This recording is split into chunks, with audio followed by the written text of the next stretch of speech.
Қайырлы күн достар, менің арнама қош келдіңіздер. Бүгін өте дәмді болып шығатын шығыс бәлішін дайындаймыз, яғни восточный пирог. Видеоны соңына дейін көріп, менің арнама тіркеліп, лүпіл басуды ұмытпаңыздар. Ең алдымен қамырын дайындап аламыз. Ол үшін бізге жұмыртқа қажет.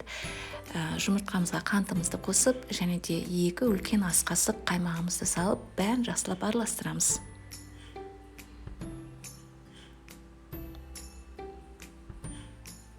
Кейіннен бөлме температурасында тұрған сары майымыз, яғни сапасы өте жоғары сары майымызды қосып, оны да араластырып аламыз.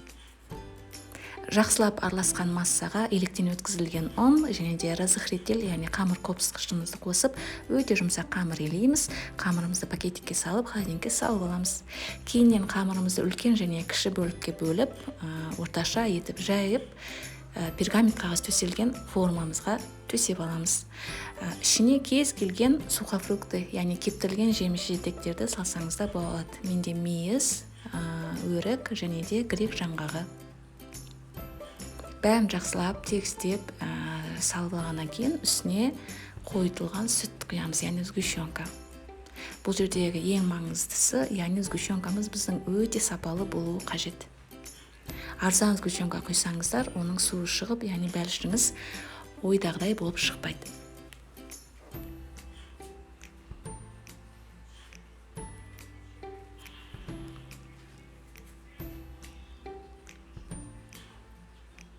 Қалған екінші кішік қамырды кесіп, бәліштің бетін өз еріктеріңізше әсемдесеңіздер болады.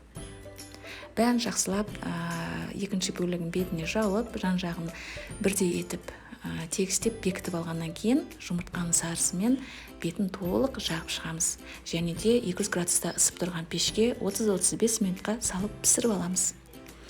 Өте дәмді әрі пайдалы бәліш.